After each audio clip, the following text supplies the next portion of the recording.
이 시간 시험을 이기는 힘이라는 제목으로 말씀을 듣는 가운데 시험을 이기는 힘을 능히 얻는 여러분들 되시기를 축복합니다. 우리가 건강한 그리스도인으로 살아가기 위해서는 우리를 다스리는 하나님의 뜻을 잘 알아야 합니다.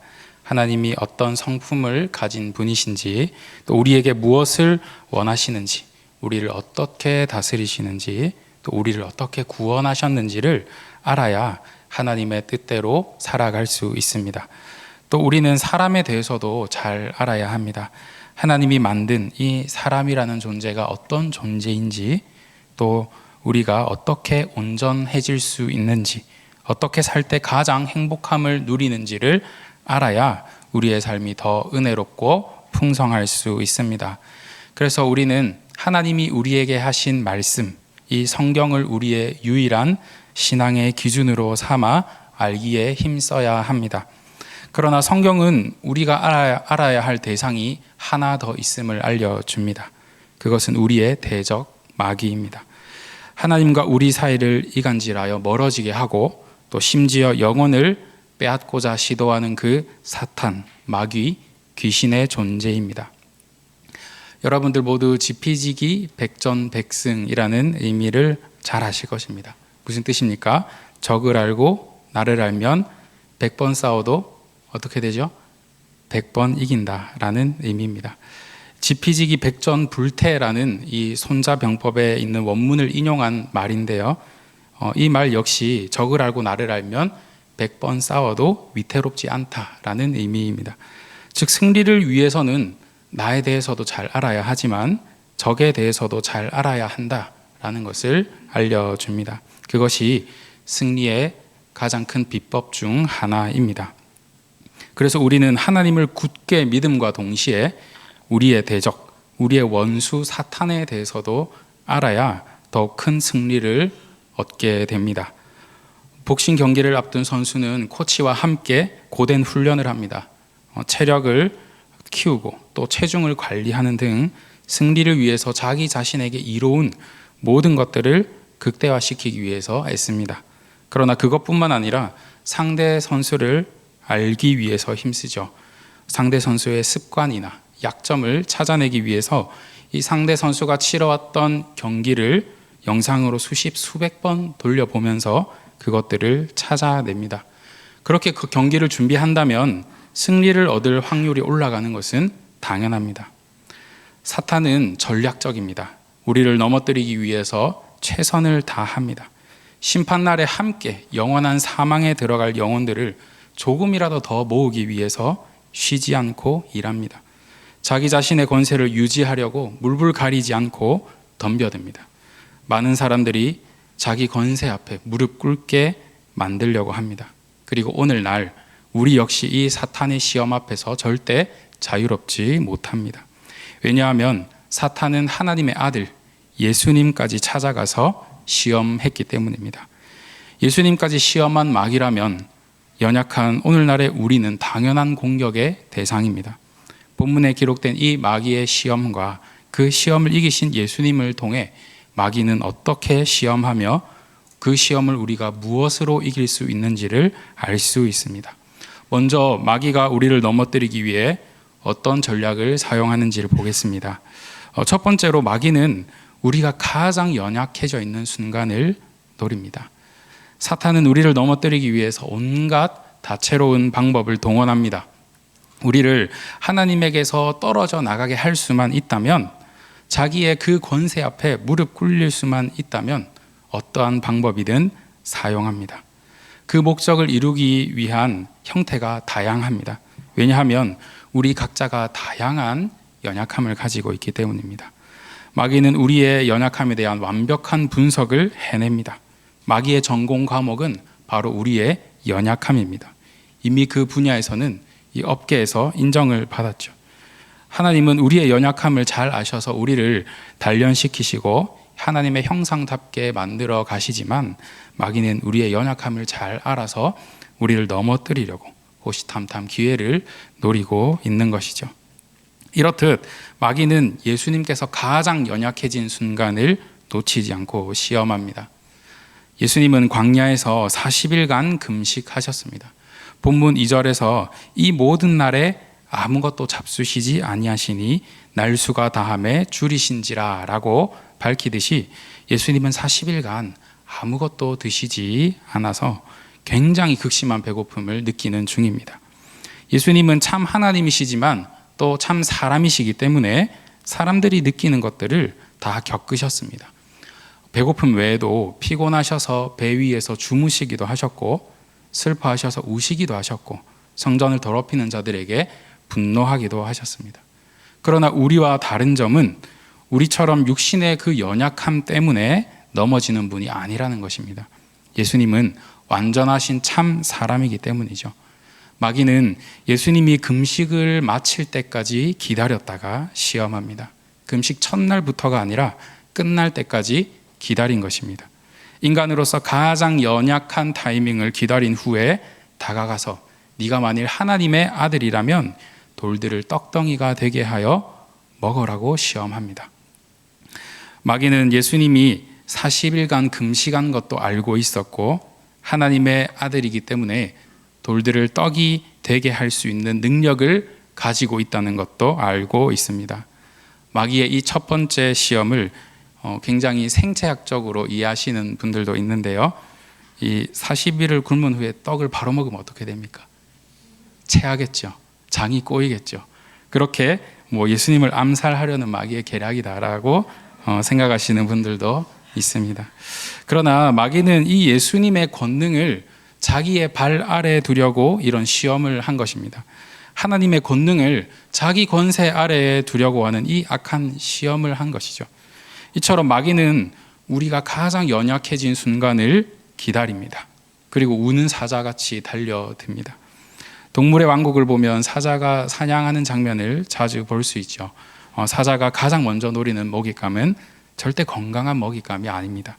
다리를 다쳐서 절뚝거리는 그런 개체들, 무리와 함께 가지 못하고 약간 벗어난 그런 짐승들을 노립니다. 또 어미의 품에서 벗어난 아기 짐승들을 노리고 잡아먹습니다.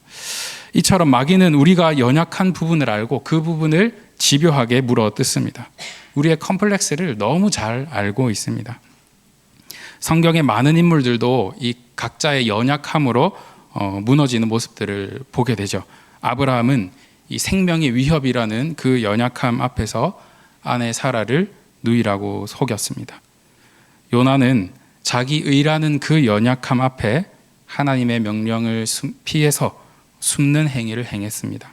다윗은 그 성적인 연약함 앞에 밧세바를 범하는 죄악을 저질렀고, 베드로는 불같은 성격이라는 그 연약함 때문에 책임지지 못할 수많은 실수들을 저질렀습니다. 마귀는 이성의 유혹에 약한 사람에게 이성을 통한 시험으로, 물질에 연약한 사람은 물질에 대한 시험으로, 인간관계에 대한 두려움을 가진 사람에게는 그 인간관계를 통한 시험으로, 게으른 사람에게는 더욱 게으르도록 우리가 하나님을 향한 열정을 가지지 못하게 만듭니다.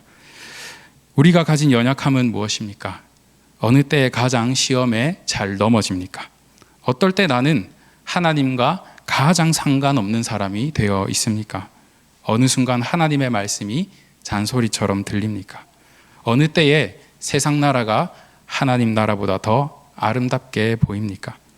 먹이를 노리는 사자처럼 40일을 참고 기다린 마귀는 몸의 극한의 상태일 때, 마음이 지쳐 있을 때를 노립니다.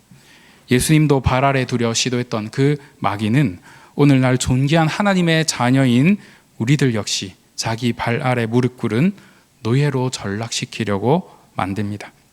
그러므로 우리는 우리의 연약함을 알고 깨어 있어야만 합니다. 마귀의 첫 번째 전략, 연약해진 틈을 노린다라는 것을 알고 연약할 때 강건하게 하시는 하나님을 의지하여 승리하는 여러분들 되시기를 간절히 축원합니다. 이어서 마귀의 두 번째 전략은 우리의 욕심을 자극한다라는 것입니다. 예수님께서 말씀으로 멋지게 마귀의 유혹을 물리치셨습니다. 그러나 마귀는 거기서 멈추지 않습니다. 이번에는 예수님을 이끌고 천하만국과 그 영광을 보여주면서 만일 내게 엎드려서 경배하면 이 모든 것을 내게 주겠다라고 말하면서 예수님을 유혹합니다. 자기 자신이 천하만국을 가진 자인 것처럼 묘사합니다. 마귀가 자신을 경배하기만 하면 모든 것을 주겠다고 합니다. 괜찮은 조건 같아 보입니다. 경배의 대상을 하나님에게서 마귀에게로 옮기기만 하면 모든 것을 주겠다라고 하는 것이죠. 오늘날 많은 사람들이 이 마귀의 속삭임에 넘어갑니다. 또한 하나님을 믿는 우리 역시 이 시험에 넘어갑니다. 원하는 모든 것을 마음대로 가질 수 있다라는 그 유혹에 엎드려 경배하고 마귀의 종이 되어 살아가는 것이죠. 이익을 볼 수만 있다면, 욕심을 채울 수만 있다면 양심도 믿음도 팔아버리는 것입니다.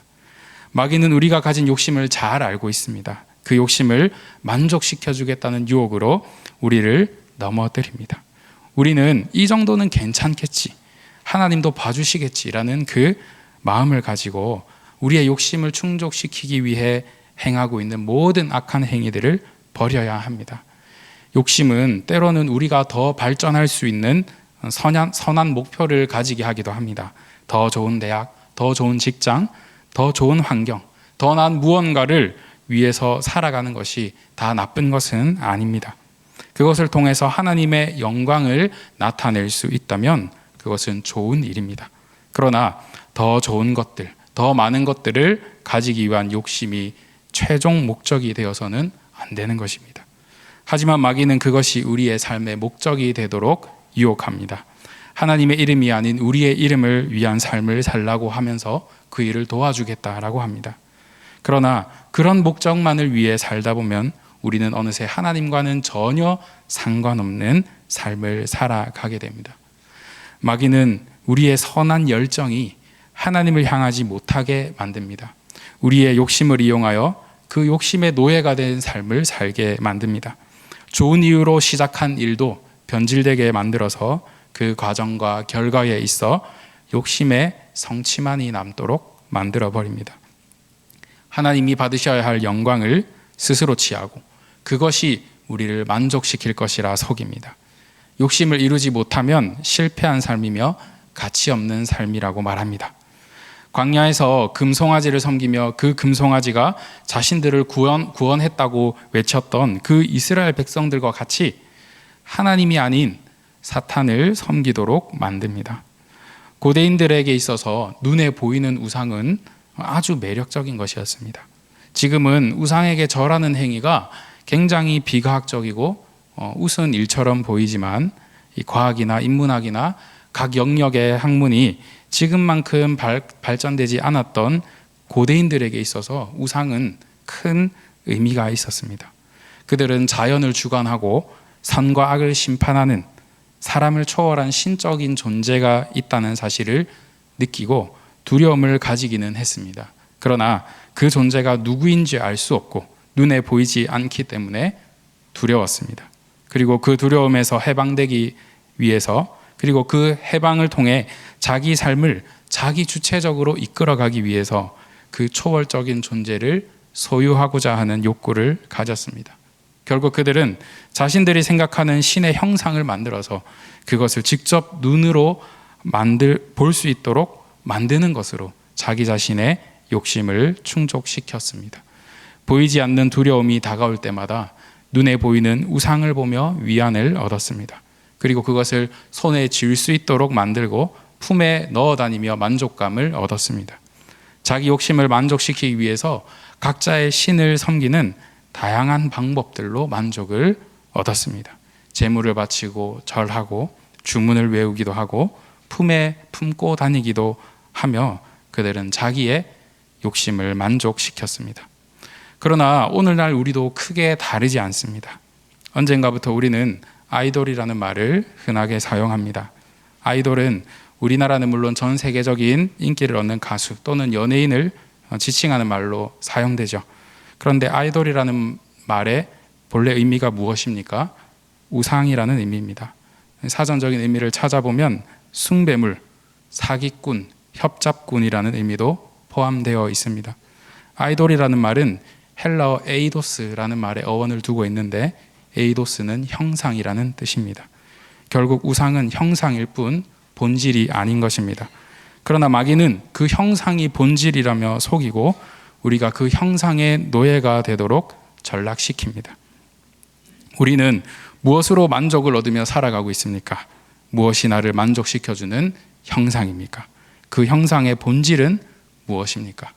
우리가 가질 수 있는 형상들, 즉 물질, 사람, 직위, 명예, 그 어떤 것도 하나님보다 앞설 수 없다는 사실을 믿음으로 고백하시기 바랍니다. 예수님은 마귀의 속삭임에 넘어가지 않으셨습니다. 예수님께서는 이러한 시험에 마귀에게 강력하게 말씀하십니다. 오늘 누가복음 4장에는 기록되어 있지 않지만 마태복음 4장을 보면 조금 더 강력하게 말씀하십니다.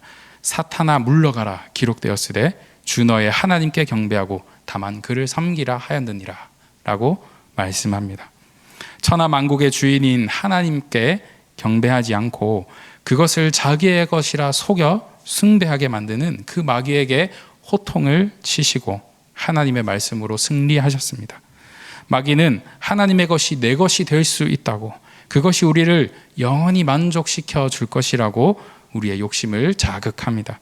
하나님의 뜻보다 나의 욕심이 앞설 때에 하나님의 영광과 하나님의 이름보다 나의 영광과 이름이 드러나기 원할 때 그것이 마귀의 시험임을 알고 오직 하나님을 높이며 섬기는 여러분들 되시기를 축복합니다.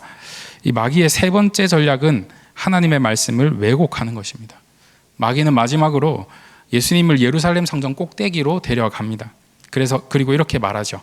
네가 만일 하나님의 아들이라면 여기서 뛰어내려라. 하나님께서 사자들에게 명령하셔서 너를 손으로 붙들어 발이 돌에 부딪히지 않도록 하리라고 성경에 기록되어 있지 않느냐. 전혀 걱정하지 말고 뛰어내려라 라고 말합니다. 이 말씀은 시편 91편 11절과 12절 말씀을 인용한 것인데요. 그가 너를 위하여 그의 천사들을 명령하사 내 모든 길에서 너를 지키게 하심이라. 그들이 그들의 손으로 너를 붙들어 발이 돌에 부딪히지 아니하게 하리로다 라는 말씀을 사탄이 인용한 것이죠. 마귀는 성경에 기록된 말씀까지 사용하면서 예수님께 뛰어내리라고 부추기며 시험합니다. 예수님이 말씀으로 첫 번째, 두 번째 시험을 이기자 이제는 말씀으로 예수님을 시험하는 것입니다. 시편의 이 말씀은 마귀의 말처럼 정말 높은 곳에서 뛰어내려도 다치지 않는다는 것을 의미하는 것일까요? 그럴 리가 없습니다. 궁금해하시면 안 되겠습니다. 만약 성전에서 뛰어내렸는데 하나님이 지켜주신다면 예수님에게는 좋은 기회가 될지도 모릅니다. 예루살렘에 있는 수많은 사람들에게 내가 하나님의 아들이다라는 사실을 보여줄 수 있는 기회가 될 것입니다. 그러나 예수님은 마귀의 유혹에 넘어가지 않으십니다. 예수님은 마귀의 명령을 통해 구속 사역을 행하시는 분이 아니기 때문입니다. 이처럼 마귀는 하나님의 말씀을 왜곡하여 우리를 시험합니다.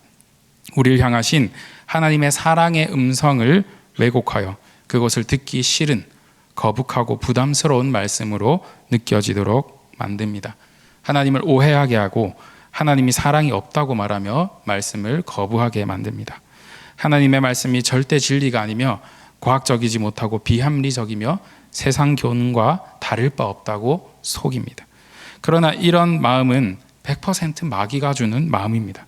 하나님의 말씀은 우리를 의롭게 하고 겸손하게 하며 하나님의 자녀답게 하고 하나님을 닮아가게 하지만 마귀는 이 말씀을 가지고 우리의 마음을 더 딱딱하게 만들고 강팍하게 만들어 갑니다.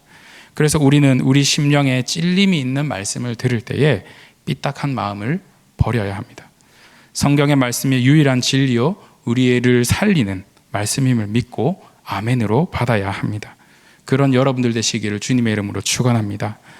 우리는 이 마귀의 시험을 통해서 마귀가 우리의 연약함을 이용한다는 것, 두 번째로 우리의 욕심을 자극한다는 것, 세 번째로 말씀을 왜곡하여 시험한다는 것을 알 수 있습니다. 마귀가 예수님을 유혹한 목적은 무엇이었을까요? 바로 하나님의 구원 역사를 방해하는 것입니다. 예수님은 이 하나님의 계획인 이 구원의 역사를 완전히 이루시기 위하여 이 땅에 오셨습니다. 하나님은 아담과 하와가 타락했을 때부터 이미 말씀하셨습니다. 창세기 3장 15절에서 여자의 후손이 뱀의 머리를 상하게 할 것이라 하셨습니다. 즉 예수님이 사탄의 머리를 짓밟아서 우리를 구원하실 것을 알려주셨습니다. 마귀는 그 일을 이루지 못하도록 예수님을 시험했습니다. 자기의 머리가 상할까 두려워 예수님을 자기 발 아래 두려는 비겁한 수를 썼지만 예수님은 속지 않으셨습니다. 오늘날 마귀는 이렇게 우리의 삶의 목적을 잊게 만듭니다. 우리가 하나님의 자녀를 잊게 만들고 세상의 욕심대로 살게 하고 하나님의 영광이 아니라 자기의 영광을 위해 살게 만들려고 합니다. 그래서 최종적으로 하나님의 선하신 목적을 떠나 살게 만들죠. 시험은 한두 번만 있는 것이 아니라 평생에 계속해서 일어납니다. 또한 마귀의 시험은 우리를 조금 힘들게 하는 정도가 아니라 우리의 삶을 무너뜨리는 생명과 직결되는 해를 가합니다. 오늘 본문에서도 3번의 시험이 통하지 않자 마귀가 떠나가는데 얼마 동안 떠나니라 라고 말씀하고 있습니다. 아주 떠난 것이 아니라 얼마 동안 떠났을 뿐입니다. 이 말씀은 얼마 뒤에 또 예수님을 찾아와 시험했다라는 것을 암시합니다. 예수님은 바리새인과 서기관들 뿐만 아니라 함께 동고동락한 제자들에게도 시험 당하셨습니다. 십자가에 달려서 죽기 전에도 하나님의 아들이라면 십자가에서 내려와 보라는 시험도 당하셨습니다. 이렇게 마귀는 온갖 전략을 가지고 평상시이든지 그리고 결정적인 순간에든지 우리를 시험합니다. 그런데 이렇게 다채롭고 풍성한 이 마귀의 시험에 비해서 예수님의 대응은 굉장히 간단 명료합니다. 예수님께서는 오직 하나님의 말씀으로 승리하셨습니다. 왜 하나님의 말씀으로 승리하셨습니까? 마귀와의 싸움은 혈과 육의 싸움이 아니기 때문입니다. 예수님은 오직 말씀으로 승리하셨고 십자가에서 죽는 순간까지도 말씀을 다 이루셨습니다. 그렇다면 예수님도 사람이셨는데 어떻게 이렇게 말씀으로 완전한 승리를 얻으실 수 있었습니까? 참 하나님이시자 성령으로 충만한 분이셨기 때문입니다. 본문 1절의 말씀 우리 함께 읽어봅시다. 시작. 예수께서 성령의 충만함을 입어 요단강에서 돌아오사 광야에서 40일 동안 성령에게 이끌리시며 아멘. 예수님은 항상 성령과 함께 하셨습니다. 예수님은 성령으로 잉태되셨습니다. 또한 세례 받으실 때에 성령이 비둘기처럼 임했습니다. 성령에게 이끌리셨고 성령의 충만함을 입어 시험을 이기셨습니다. 예수님은 다른 힘이 아닌 성령의 능력으로 모든 사역을 감당하시고 승리하셨습니다. 누가는 시험을 당하기 전에 예수께서 이미 성령 충만하셨다는 사실을 밝히면서 오직 성령 충만으로 말씀으로 이기는 것 외에는 마귀에게 이길 다른 방법이 없다는 사실을 알려주고 있습니다. 그래서 우리는 이 본문을 읽을 때에 예수님이 3번이나 시험을 당하셨다라는 사실을 보면서 불안해하지 않습니다. 혹시 이 본문을 볼 때마다 혹시나 예수님이 시험에 넘어가면 어떡하지라는 불안을 가진 분이 있습니까? 이 본문을 읽을 때 긴장감이 느껴지십니까? 전혀 그렇지 않습니다. 우리는 예수님이 시험 당하신 사실에 불안해하지 않습니다. 왜 그렇습니까? 하나님의 아들께서 그분의 거룩한 영 성령님께서 절대 마귀에게 질 리가 없다는 것을 알고 믿기 때문입니다. 하나님이 사탄 마귀에게 절대로 지지 않는 절대적인 분이라는 것을 믿기 때문입니다. 그렇기 때문에 우리 역시 이 악한 마귀의 시험을 누구에게 이기게 해달라고 구해야 하겠습니까? 하나님께 구해야 합니다. 성령 충만을 구해야 합니다. 성령님께서는 기자들을 감동하여 성경을 기록하게 하셨습니다. 그리고 그 기록된 말씀으로 우리를 구원하셨습니다. 또한 우리 안에 살아계셔서 역사하시면서 말씀을 깨닫고 적용하고 살아내도록 우리를 이끌어 가십니다. 그 성령님의 충만하심이 없다면 우리는 하나님의 말씀으로 승리할 수 없습니다. 그러면 우리는 하나님 아버지와 또 하나님의 아들의 영이신 그 성령님의 충만하심을 항상 구해야 합니다. 그래서 사도 바울은 에베소서 6장에서 끝으로 에베소 교인들에게 그 힘의 능력으로 강건하여지고 마귀의 관계를 능히 대적하기 위해 하나님의 전신갑주를 입으라라고 명하는 것입니다. 마귀와의 싸움은 목숨과 목숨을 걸고 하는 싸움입니다. 목숨을 빼앗기 위해서 검을 들고 덤벼드는 적을 이 맨몸으로 맞서겠다고 하는 것은 어리석은 행동입니다. 하지만 당연한 것임에도 우리는 내가 마귀의 시험에 당할 것이다 라는 생각을 하지 못하고 무장을 해제하여 세상으로 나아갑니다. 검을 들고 덤벼드는 적에게 우리는 무엇으로 맞서야 하겠습니까? 함께 검으로 맞서야 합니다. 전신갑주 중에 유일한 공격 무기는 무엇입니까? 성령의 검, 오직 성령의 검뿐입니다. 방어도구로 막으려고만 하는 소극적인 태도로는 마귀의 관계를 견딜 뿐입니다. 그러나 승리하려면 성령의 검을 뽑아 휘둘러야 합니다. 예수님께서도 성령에 충만하셔서 말씀으로 마귀의 시험을 물리치셨습니다.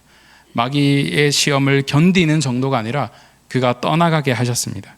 앞으로 시험을 당할 때에 우리는 예수님을 생각해야 합니다. 예수님께서 오직 성령에 충만하여 하나님의 말씀으로 이기셨음을 기억해야 합니다. 세상의 악이 너무나도 거대해서 이길 수 없을 것 같지만 절대 그렇지 않습니다. 예수님이 이기셨기 때문에 예수님을 믿는 우리도 이길 수 있습니다. 예수님이 견디셨기 때문에 우리도 견딜 수 있습니다. 예수님이 말씀으로 이기셨기 때문에 우리도 그 말씀으로 승리할 수 있습니다. 무엇으로 성령 충만을 얻습니까? 말씀과 기도를 통해 성령 충만을 얻어야 합니다. 그러므로 예배는 선택이 아닌 필수입니다. 마귀와의 싸움은 생사가 오가는 싸움이다 라는 것을 안다면 우리는 목숨을 걸고 예배의 자리를 지켜야 합니다. 말씀의 은혜를 사모하고 기도의 순간을 사랑해야 합니다. 마귀는 우리를 잘 알고 있는 것 같지만 사실 잘 모릅니다. 마귀는 우리의 약한 면만 보려고 하기 때문입니다. 또한 마귀는 우리의 미래를 이끌 능력이 없습니다. 마귀는 우리를 알아도 우리의 지난 과거밖에 모릅니다. 우리가 나아갈 미래를 알지 못합니다.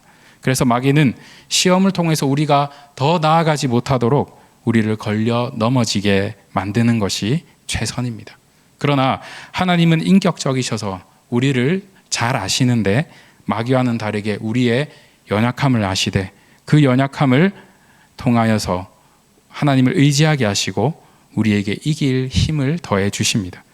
우리의 어떠한 모습도 우리가 용서를 구할 때 넓은 사랑으로 변함없이 사랑해 주시고 넘어져도 다시 일어날 수 있게 하십니다. 마귀는 우리를 넘어뜨리기 위해서 우리를 잘 알고 있다면 하나님은 우리를 잘 아심으로 우리를 붙드셔서 하나님의 자녀답게 만들어 가십니다.